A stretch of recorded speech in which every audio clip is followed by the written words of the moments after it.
Une journée ordinaire, toujours Jean-Luc Moreau, au Bouffe Parisien, il y a 2 ans. Oui. Alors, ça, c'est une commande. Ça, c'est une commande d'Alain Delon à la suite des Montagnes Russes. Il m'a dit, je veux jouer avec ma fille. Il faut absolument que tu m'écrives une pièce pour elle et moi. À partir de là, il m'a donné aucune directive sur le thème. Voilà. Il m'a dit, je te fais confiance. Et donc, je suis parti sur l'idée du père et de la fille. Et la fille va s'émanciper, donc quitter le domicile, sachant que le père a déjà perdu sa femme dans un accident de voiture. Oui, le père c'est Delon, et il est un élément crucial dans l'évolution dramatique de la pièce, c'est que sa fille, qui idéalise son père, comme souvent, le voit, le père, en compagnie d'une jeune femme dans un café. Oui. Et ça déclenche une sorte de révolution. C'est-à-dire qu'elle-même a très envie de quitter le domicile, et elle se dit, si je vois mon père avec une autre femme, peut-être que finalement il acceptera que moi je puisse aller vivre avec un garçon. Évidemment, les choses ne vont pas se passer tout à fait comme prévu. C'est à la fois un drame et un petit vaudeville aussi qui s'imbrique dans cette histoire de séparation, qui est la séparation inéluctable entre un père et sa fille. Bon, alors, sachant que c'était Delon, évidemment, il y a quelque chose peut-être de plus tragique dans la pièce, pas seulement le personnage, mais dans la pièce. Et puis à la fin, quand elle s'en va, il se retrouve seul. Il se retrouve seul. Mais il s'aime. Oui. Il fallait ça pour Delon. Bien sûr. Mais il voulait absolument faire un cadeau à sa fille, lui témoigner toute l'affection qu'il a pour elle à travers une pièce, et je pense que le sujet s'y prêtait. On revient au vaudeville pur avec Mon meilleur copain. Oui. Ça aussi, c'était il y a 2 ans. Devinez qui était le metteur en scène. Ah, j'ai beau chercher, je ne vois pas. C'est très très poilant, Le meilleur copain. Là, j'ai parlé de Guitry tout à l'heure, je ne veux pas vous écraser sous les comparaisons, c'est toujours désagréable, déplaisant et quelquefois impropre, mais je crois qu'on n'a pas eu tort de se souvenir de Nathalie Sarraute, de rapprocher à certains moments Yasmina Reza, sans oublier bien sûr Guitry. Là, c'est plutôt Feydeau, alors carrément. Oui, là, parce que Feydeau. ça, c'est vraiment... Oui. Il y a quelque chose qui m'a semblé assez neuf dans votre œuvre par rapport aux précédentes pièces, c'est le rythme. C'est que ça cavalcade et qu'on se demande comment vous arrivez, si vous allez tenir l'accélération permanente qui est propre au vaudeville quand il est réussi. C'est toute la difficulté, c'est très très difficile. Et là encore, la pièce avait un tableau de plus, enfin elle était compartimentée différemment. Oui. Et au moment des répétitions, il y a eu encore un travail avec Jean-Luc Moreau pour compresser tout ça et faire en sorte que ça aille plus vite. Ça va, oui. Voilà. Et la difficulté aussi de cette pièce, c'était que le personnage principal est un manipulateur assez antipathique, très charmant, très charmeur, mais personnage peu recommandable. Oui, certes. Et en même temps, je trouve que la première scène est formidable. Le décor, le salon, salle à manger, bon. Scène 1, Alice vient de rentrer, Philippe est déjà là, elle a 35 ans, lui plus âgé d'environ 10 ans. Elle s'affaire, va et vient, quand il commence, elle est off, on entend de la musique salsa, tout ce qui suit est indistinct. Ils n'ont pas de programme, ils font rien du tout, on s'est dit que ça serait marrant, et puis ça fait longtemps. Quoi ? Je dis que ça serait marrant et que ça fait longtemps, juste les 4, ils laissent Baptiste aux parents. Et j'entends rien de ce que tu racontes. Alice coupe la musique, avec une télécommande, on les entend parfaitement. Ça fait du bien quand ça s'arrête. On s'est parlé avec Bernard, quand ça, tout à l'heure. Non, excuse-moi, là tout à l'heure, c'est vague. C'est toi qui as téléphoné ou c'est lui ? Ben, c'est moi, enfin non, c'est lui. Qu'est-ce que ça change ? Ça change que ce n'est pas la même chose. C'est toi ou c'est lui ? C'est moi. On a parlé, et puis à un moment, il m'a dit, tiens, ce soir, on n'a rien, et vous ? J'ai dit, nous, on n'a pas très envie de sortir, mais vous n'avez qu'à venir. Ben voilà, c'est aussi bête que ça. Il était quelle heure ? 4 heures, 5 heures, 6 heures. Il était quelle heure ? 6 heures. Donc, tu invites Bernard et Nelly à 6 heures pour un dîner qui doit avoir lieu à 8 heures, et tu me l'annonces à 7 heures, 7h35. Oh, c'est pas de ma faute si tu as tardé. Parce que bien sûr, c'est elle qui va tout faire. Tu serais rentré à 6h01, je ne t'aurais annoncé à 6h01. La preuve, tu viens d'arriver, c'est la première chose que je te dis. Tu aurais pu me joindre plus tôt. Tu l'as laissé ici, ton téléphone. Tu as un portable, tu refuses de le porter. D'accord, tu ne pouvais pas me prévenir. Et puis je suis censé cuisiner dans la précipitation pour ne pas dire la panique. On fera des pâtes, ça ira très bien, les pâtes, tout le monde aime ça, c'est facile. Et puis pardon, manger c'est le prétexte. On ne se voit pas pour la bouffe. Pour la bouffe, c'est le plaisir de se réunir. Tu vois du plaisir en ce moment sur ma figure? Bon, d'accord, si tu le prends comme ça, je peux tout à fait les rappeler, leur dire que tu n'es pas bien, on ira au resto, personne ne s'en portera plus mal. Mais ce que je te propose dorénavant, c'est d'attendre d'avoir de vrais sujets de dispute pour nous engueuler. Ça, c'est vous, ça. Des vrais sujets de dispute pour s'engueuler. Oui, bah, il va y en avoir d'ailleurs, parce qu'il va évidemment survenir une cata, oui, voilà, bon, inéluctable. En fait, je me rends compte que souvent, quand les personnages ouvrent la pièce, on voit que le couple a déjà des problèmes, et selon qu'ils ont, je dirais, entre 3 ans et 10 ans, le ton n'est pas tout à fait le même. C'est-à-dire que déjà, à partir de 3 ans, on commence à être un petit peu moins poli, et puis au bout de 10 ans, on est carrément dans... C'est l'horreur, oui. Voilà, oui. Alors, il y en a 2 qui ne sont pas odieux, qui sont très sympathiques. Ce n'est pas le cas de tous vos personnages. Dans une pièce qui s'appelle Le Bonheur, qui est de l'année dernière, qui a interprété Marianne Chazelle, ont interprété Marianne Chazelle et Sam Carman, c'est une pièce à 2 personnages qui ne sont donc pas des gamins, par définition. Oui. Hein, ils ont 55, quelque chose comme ça. Oui, quelque chose comme gros, ça. Bon. Et bien, ils sont très sympathiques. Lui, il tient un bistrot. D'ailleurs, quand il rend visite à son ami, il a la bonne idée d'avoir fait dériver les appels de réservation du bistrot sur son portable. Ce qui fait que dans toutes les situations, je dis bien dans toutes les situations, on appelle pour réserver à la grenouille du je ne sais pas quoi, 2 couverts à 20h40, enfin bon, bref. Bon. Et j'ai trouvé ces personnages, alors pour le coup, totalement positifs, ce qui est assez rare chez vous. C'est-à-dire qu'ils ont des aspects positifs, mais ils ont aussi quelques petites faiblesses, disons. Peut-être pas des lâchetés. À la fin, on apprend que le personnage masculin n'est pas tout à fait aussi clair que ce qu'il dit, mais non, effectivement, ils sont peut-être plus positifs que les précédents. Ils sont chaleureux, puis alors vous avez pris le parti de raconter une histoire d'amour entre des gens qui n'ont plus 20 ans. Vos personnages, ils ont 40, 45, pardon, 47 ou 49. Oui. Bon, enfin, 39 ou 41. Oui, 39 ou 41, voilà, pas 40. 39, 41, bon, admettons. Non, ceux-là, ils ont beaucoup plus. Oui, ceux-là, ils ont passé la cinquantaine. Ouais. Et ce qui m'intéressait, c'était de raconter une histoire d'amour naissante sur des personnages qui ont déjà une très très grande expérience. Et la question qui se pose, c'est quand on a beaucoup d'expérience, est-ce qu'on se comporte de la même façon que quand on rentre dans une histoire d'amour à l'âge de 30 ou 35 ans? Et c'est toute la différence. Lui est divorcé, elle aussi. Ils ont eu plusieurs vies auparavant. Et donc c'est ça qui fait que leurs réactions ne sont pas tout à fait celles de personnages plus jeunes. C'est une pièce je trouve, très sentimentale. Oui, avec des aspects très sentimentaux. Oui.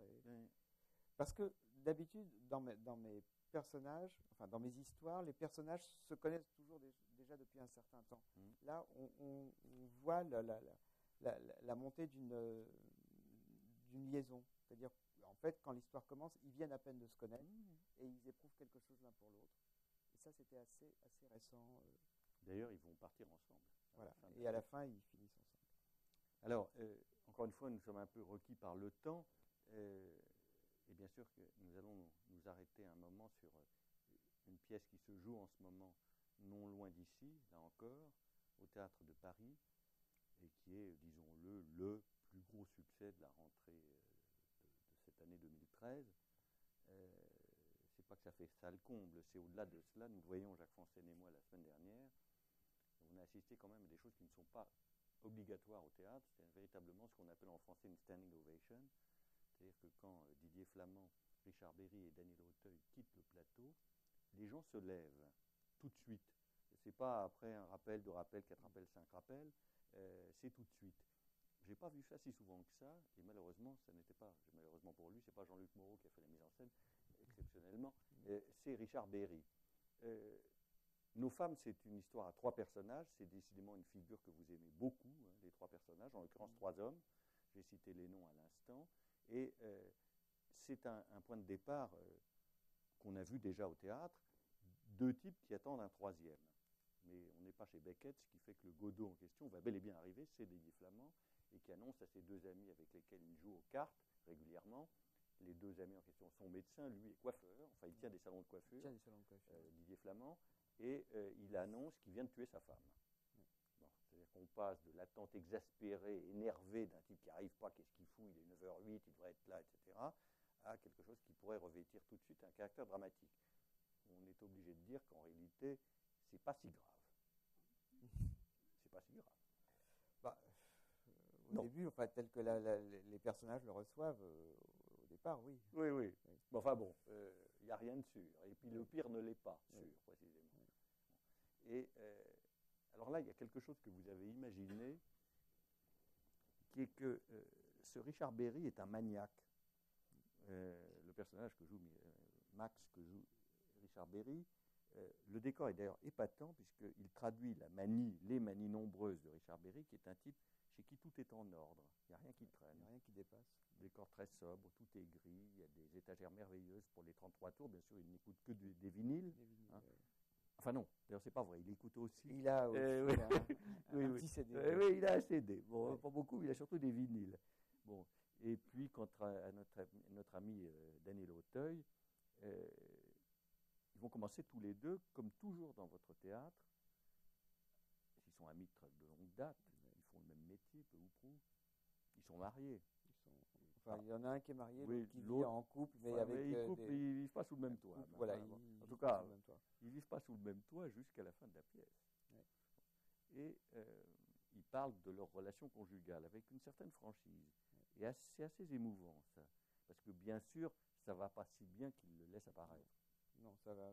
En fait, l'histoire raconte trois ratages. C'est ces trois échecs conjugaux.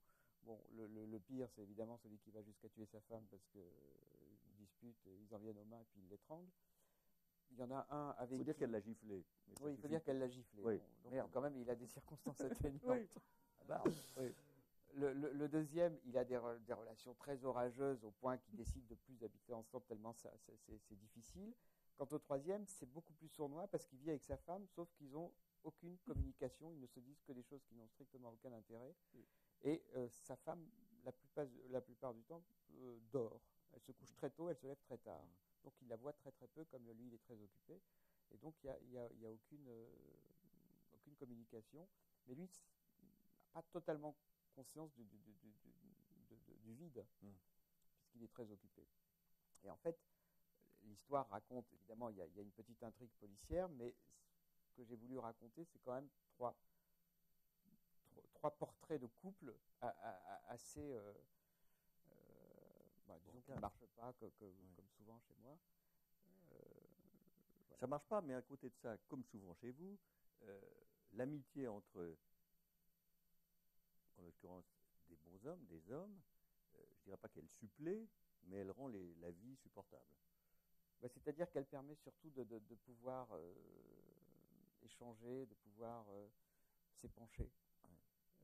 Puisque les personnages parlent beaucoup, comme ils sont très amis, ils ne cherchent pas à s'éblouir, ils parlent avec une énorme franchise et ils se rendent bien compte en se racontant que c'est pas brillant. Quoi. Non, effectivement, c'est pas brillant. Et ça pourrait même être au fond dramatique, enfin sombre, parce que la réalité que vous racontez l'est. Oui. Et pourtant, il y a une vis comica là-dedans qui est sidérante. Il faut reconnaître que la mise en scène de Berry accentue la puissance comique de vos répliques. Je me permets de penser que quelquefois il l'accentue même un peu trop. Un peu trop. Ouais. En tout cas, vendredi dernier, nous y étions, Jacques. Il m'a semblé qu'il y avait quand même un tout petit peu de complaisance. Je parle de la mise en scène, là, de la façon dont Berry, moins dans son jeu que dans la mise en scène. C'est mon avis, mais je ne suis pas critique dramatique, puis ça n'avait aucune importance. Et le public adore ça, de toute façon. Parce qu'à côté de ça, comme encore une fois, toujours chez vous, c'est extrêmement bien foutu, plausible, crédible. Et ces deux types qui sont pas follement sympathiques, ils finissent par nous toucher justement par leur faiblesse, au fond, par leur malheur, leur détresse, leur désarroi, parce qu'ils ne sont pas de mauvaise volonté. Mais ça va plus très bien. Voilà. Dans mes pièces, souvent, mes personnages ne sont jamais exemplaires. Ils sont souvent faibles, un peu lâches. Mais je pense qu'ils sont attachants. Alors ça, c'est le problème de l'incarnation. Enfin, je veux dire, selon que ce soit tel ou tel acteur, ils en deviennent attachants. Mais moi, ce que je voulais surtout, c'était raconter une histoire de personnages qui nous ressemblent, auxquels il y a une identification assez immédiate. Ce sont des personnages qui sont ni très riches, ni très pauvres. Ils sont ni très bêtes, ni très intelligents. Ils ont fait des études, c'est des catégories un peu supérieures, mais enfin, c'est des cadres supérieurs. Et je pense que c'est ça qui fait qu'il y a une empathie qui se noue avec le public. Autre, je dirais, type de situation qu'on rencontre fréquemment chez vous, c'est l'affrontement ou le rapprochement des générations. À la suite d'un malentendu, on va pouvoir penser que la fille de l'un de vos deux personnages principaux, joué par Auteuil, Paul en l'occurrence, qui s'appelle Pascaline, est la maîtresse de l'assassin supposé de sa femme, Didier Flamand. En fait, malentendu. Bon. Mais au sens propre d'ailleurs, malentendu. Simplement, Flamand, comme il le dit lui-même, écoute cette jeune femme qui n'a plus aucun contact réel avec son père. C'est quelque chose qu'on trouve fréquemment chez vous. Ça nous ramène à la pièce écrite pour Alain Delon et donc pour sa fille, et à d'autres situations qu'on a vues déjà antérieurement. Mais il est une scène qui, je pense, restera dans les esprits. C'est la grande explosion, l'explication, c'est-à-dire le moment où la vieille amitié, très conformiste, au fond très balisée, entre Paul et Max, donc entre Auteuil et Berry, cette espèce de rite qui veut qu'ils se retrouvent régulièrement et qu'ils conjuguent leur déboire, ou en tout cas leur insatisfaction conjugale, tout ça va exploser, parce que bien sûr, leur caractère va finir par s'affronter. Il y a une scène incroyable, là pour le coup. Alors la violence de l'affrontement, qui est telle d'ailleurs que, moi j'ai vécu ça au Théâtre de Paris il n'y a pas 8 jours, c'est que les gens autour de moi, ils frémissaient. J'entendais des choses comme ça.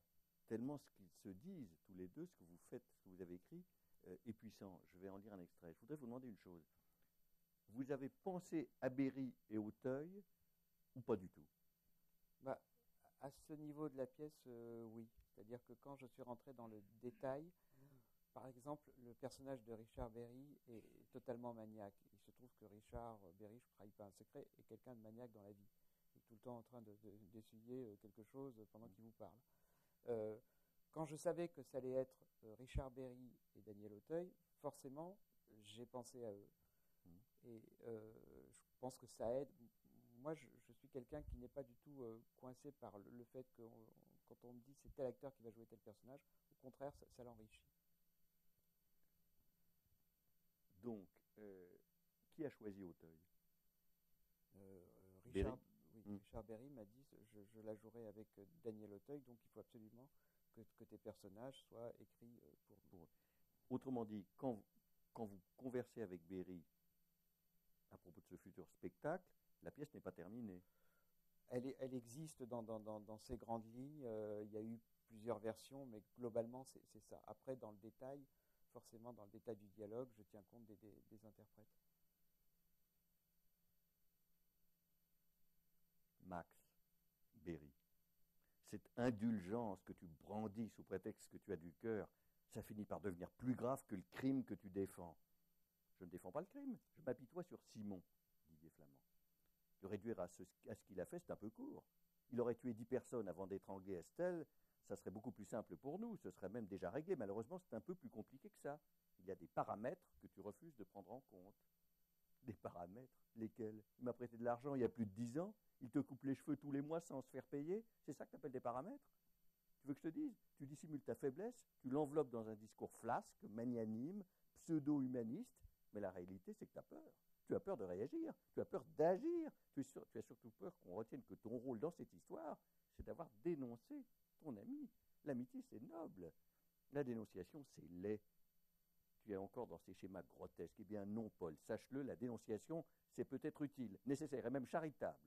Tu voudrais que quelque part je t'admire de résister, que je te dise que tes scrupules t'honorent? Eh bien pas du tout, Paul. Je ne t'admire pas en ce moment. Tu fais semblant d'avoir une position généreuse, mais en vérité, tu n'as aucune position. Tu fuis, tu te défiles, tu bats en retraite. Oh putain, Max, arrête d'éructer. C'est pas parce que tu as la voix qui porte que c'est toi qui as raison. Moi aussi, j'ai la voix qui porte. Moi aussi, je peux gueuler. Et beaucoup plus fort que toi. Tu es là depuis 1 heure à m'expliquer ce qui est bien et ce qui est mal. La vérité, la justice, le devoir. Tu mets des majuscules à tous les mots. C'est pas mal ça. Tu mets des majuscules à tous les mots. Tu as toujours les bons réflexes, les bonnes réactions, les bonnes opinions. C'est chiant. À chaque fois que tu ouvres la bouche, on entend l'évangile. L'évangile selon Max. C'est pas l'évangile. Tu dis beaucoup de conneries. Depuis que je te connais, ça fait 35 ans, je ne suis pas d'accord avec tout ce que tu racontes. Je fais semblant parce que j'ai pas envie de m'engueuler, mais je ne suis pas d'accord. Et plus ça va, plus ça empire. Tu vieillis. Tu vieillis pas, tu t'aggraves. Tu vieillis pas, tu t'aggraves. Regarde ton appartement. Rien qui dépasse, c'est froid, c'est vide, c'est triste. Il n'y a aucune vie là-dedans. Et puis, tu t'écoutes. Non, mais tu t'écoutes. Tu dis pas les femmes, tu dis les bonnes femmes. Qu'est-ce que tu connais aux bonnes femmes? Tu n'as jamais été foutu d'en garder une. Tu as un portable, tu réponds pas parce que tu n'es pas à la disposition du premier connard qui t'appelle. Pour prendre rendez-vous, il faut t'envoyer un mail. Tu écoutes de la musique, mais sur des vinyles. Écouter de la musique sur un ordinateur, non jamais, quelle horreur, c'est un sacrilège. Ah, tu n'aimes que les chanteurs morts. Ta collection, c'est un cimetière. Trenet, Bécaud, Brassens, Nougaro. Je déteste Nougaro, je hais Nougaro. Moi, j'aime les chanteurs vivants, j'aime les chanteurs jeunes parce que tu n'aimes pas ça. J'aime la télé parce que tu n'aimes pas ça. J'aime le foot parce que tu n'aimes pas ça. J'aime tout ce que tu détestes et je déteste tout ce que tu aimes parce que ça fait 35 ans que tu m'emmerdes. Tu m'emmerdes, Max, tu me fais chier, chier, putain. Hein, avouez que c'est quand même quelque chose. Bon, alors quand c'est dit par Auteuil devant Berry, évidemment, ça a un autre caractère que quand c'est moi qui essaie laborieusement, non pas de les imiter, mais de vous faire connaître ce texte absolument épatant. Ça vous fait quoi de voir que vous êtes l'auteur dramatique qui a le plus de succès en ce moment et probablement pour un bon bout de temps? Non, je vois pas les choses comme ça. Franchement, non. Je me dis, donc ça vous fait rien? Non, bien sûr que ça me remplit de joie, mais je pense qu'il y a des moments où effectivement on est dans une pièce qui marche très bien, puis après on est dans une pièce qui marche un petit peu moins bien. Il faut faire une moyenne, quoi. Ok. Vous en avez combien d'avance? Je sais pas, 2 ou 3. Oui.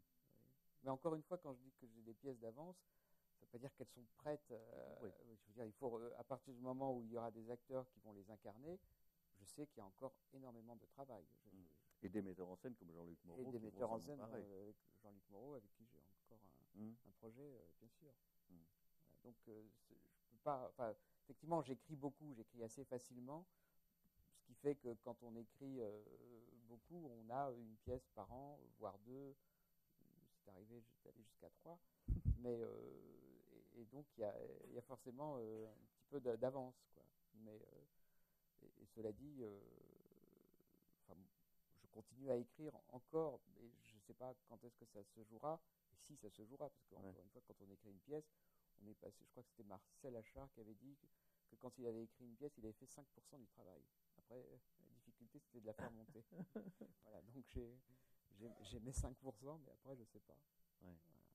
Donc tout ça est très... Enfin, écoutez, permettez-nous, à nous tous, de n'être pas trop inquiets pour vous. Merci. Merci beaucoup. Merci Eric. Merci à vous.